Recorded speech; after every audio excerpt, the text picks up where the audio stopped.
శ్రీరామచంద్రమూర్తికి, సీతామాతకు, ఆంజనేయ స్వాముల వారికి హృదయపూర్వక ధన్యవాదాలు. సమస్త గురుమండలికి హృదయపూర్వక ధన్యవాదాలు తెలుపుకుంటూ ఇంతటి చక్కటి జ్ఞానాన్ని అందించిన డీనా మిరియం గారికి హృదయపూర్వక ధన్యవాదాలు. సోమ అన్ని కళ్ళు మూసుకొని చెప్తుంది. తర్వాత మళ్ళీ క్రిందటి రోజు ఆగిన చోట మొదలుపెట్టిందనమాట. సీత రావణుని పుష్పక విమానంలోకి లాగబడిన తర్వాత రావణుడి నుంచి తప్పించుకోవాలని చూసింది పుష్పక విమానంలో నుంచి. అతను ఆమెపై ఒక చెయ్యి వేసి ఉంచడంతో మాతలో నేనెన్నడూ చూడని రౌద్రాన్ని చూశాను. అది అతను మాత మీద చెయ్యి వేసేసరికి, పతివ్రత మీద ఒక అతను చెయ్యి వేసేసరికి అంత కోపం వచ్చిందనమాట. అది ఆమె సాధారణ స్థితి కాదు. ఆమె భీకరంగా, నీకెంత ధైర్యం లేకపోతే నా మీద చెయ్యి వేస్తావు, నేను నీ రాక్షస గూటిలోకి వెళతాను కానీ నువ్వు అపహరించటం వలన కాదు, నా ఇష్టపూర్వకంగానే వెళతాను.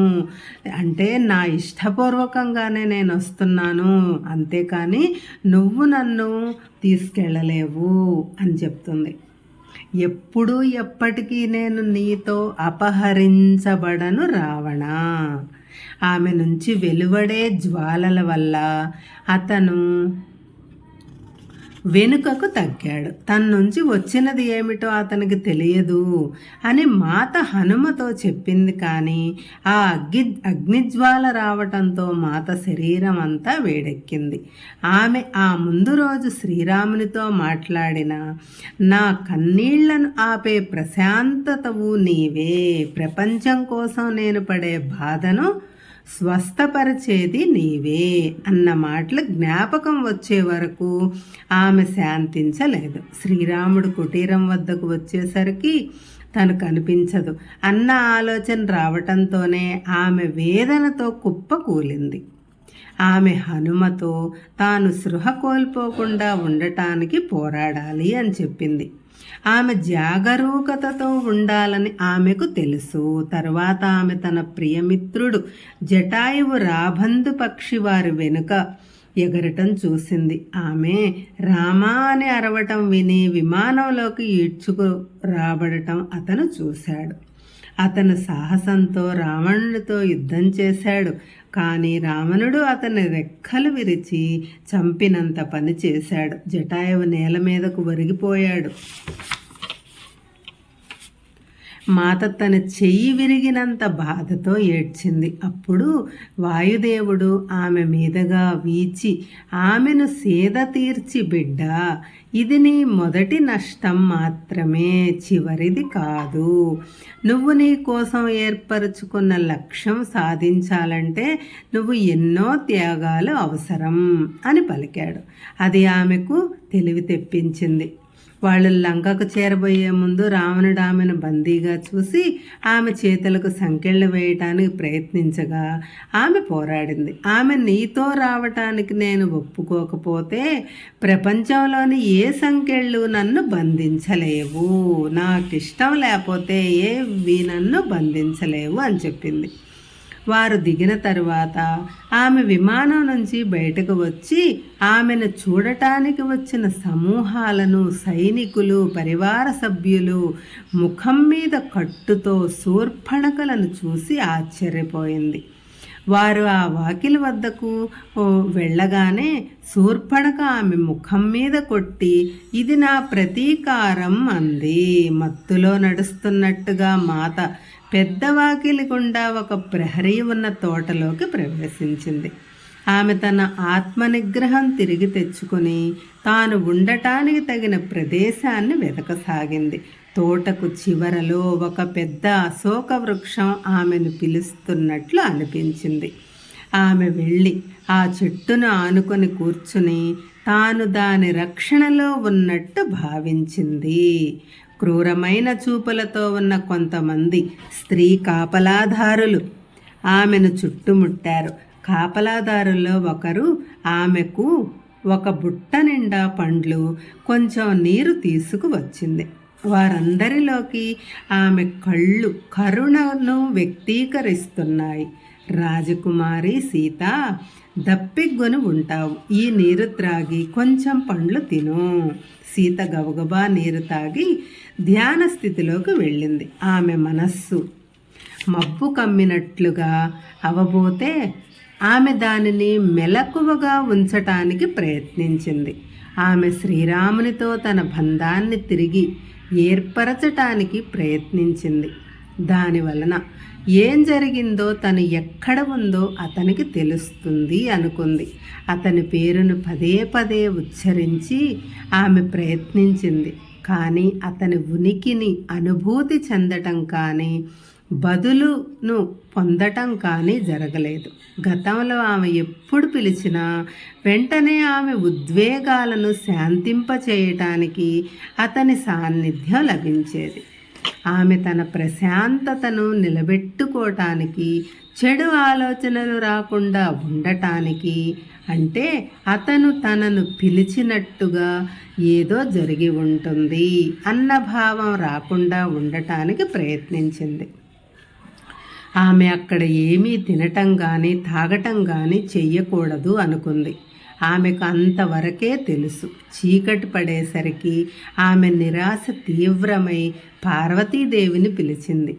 ఆమె ఇప్పుడు శ్రీరాముని చేరగల స్థితిలో లేదు. తనకు దారి చూపించగలిగిందల్లా పార్వతీమాత ఒక్కటే. తన అంతరాంతరాలలో నుంచి మాత పార్వతీదేవిని పిలిచింది. సోమ కళ్ళు తెరిచి మా వెనుక కూర్చున్న మునులతో సూటిగా మాట్లాడింది. మాత రావణుని మనస్సులోకి ప్రవేశించి అతని కోపం, మోహం, అధికార దాహాల నుంచి దూరం చేయాలని లంకలో అడుగుపెట్టింది. కానీ తన మనోసామర్థ్యాలు ఎంతవరకు ఉన్నాయో వాస్తవాలనిపించే భ్రమలను అతను ఎలా సృష్టించగలడో ఆమె అంచనా వేయలేకపోయింది. ఆమె నిరోధాన్ని బలహీనపరచటానికై, ఆమె మనస్సును వశపరుచుకోవటానికి అతను సృష్టించే భ్రమలను ఆమె ఎదుర్కోవలసి ఉంది. అతను ఆ సవాలును ఎందుకు స్వీకరించాడంటే అతనికి ఆమె గొప్ప సామర్థ్యాలు కలిగిన స్త్రీ అని తెలుసు. ఆమెను లోబరచుకోవటం అనేది తన విజయాలను వన్నెతెస్తుందని భావించాడు. కానీ ఆమె సామర్థ్యపు స్థాయిని అతను అంచనా వేయలేకపోయాడు. మనోయుద్ధం మొదలైంది. సుడులుగా తిరుగుతున్న నల్లటి మేఘం చుట్టుముట్టే వరకు మాత మరింత గాఢంగా చీకటిలో మునిగిపోయింది. క్రమంగా ఆమె రూపుదిద్దుకుంటూ ఆమె ముందు ఒక నిర్జన ప్రదేశం, పూర్తి నిర్జీవంగా కాల్చివేయబడిన మొక్కలు, ఎండిపోయిన నదులు, నల్లబారిన పర్వతాల వంటి స్రవిస్తున్న శిలాద్రవం, అవి మండుతున్నట్లు వచ్చే ఎర్రటి కాంతితో కనపడింది.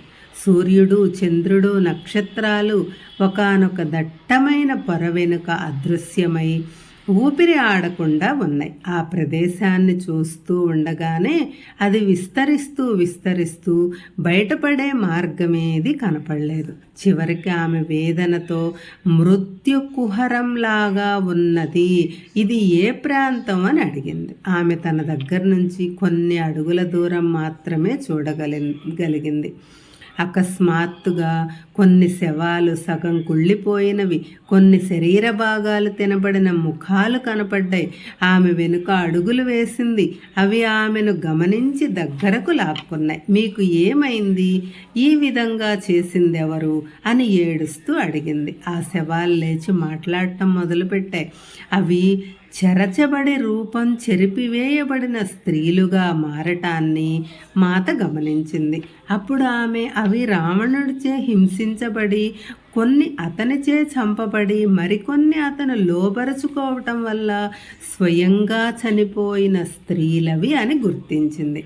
అమ్మా, మాకు సహాయం చెయ్యి అవి పిలిచాయి. ఆమె భయం కరుణగా మారి వారిని ఒక్కొక్కరిని తాకుతూ సగం కుళ్ళిపోయిన వారి ముఖాలపై తన చేతులు ఉంచింది. బిడ్డ, మీ నుంచి ఈ ఇబ్బంది నన్ను స్వీకరించనివ్వు. ఒక్కొక్క దాని వద్దకు వెళ్తూ ఆమె గొణిగింది. ఆ వశపరుచుకోబడిన స్త్రీల మధ్య నిలబడి ఆమె, రావణ, నువ్వు ఏం చేశావో చూడు. ఒక స్త్రీని అవమానించిన వారికి ఆ ఫలితం అనుభవించక తప్పదు. నేను ఖచ్చితంగా చెబుతున్నాను అని బిగ్గరగా పలికింది. రావణుడు చిత్రం ప్రత్యక్షమై బిగ్గరగా నవ్వసాగింది. చాలా బిగ్గరగా సీత చెవులు చిల్లులు పడేటట్లు నవ్వాడు. నువ్వు నా పురస్కారాలను కనుక్కున్నావు, అవన్నీ నా ఆనందం నుంచి సృష్టించబడ్డాయి. సీత తన చేతిలో పట్టుకున్న స్త్రీని వదిలివేసింది. వారందరూ ధూళిగా మారటం చూసింది. రావణుడు కూడా బిగ్గరగా నవ్వుతూ అదృశ్యమయ్యాడు. హరే కృష్ణ.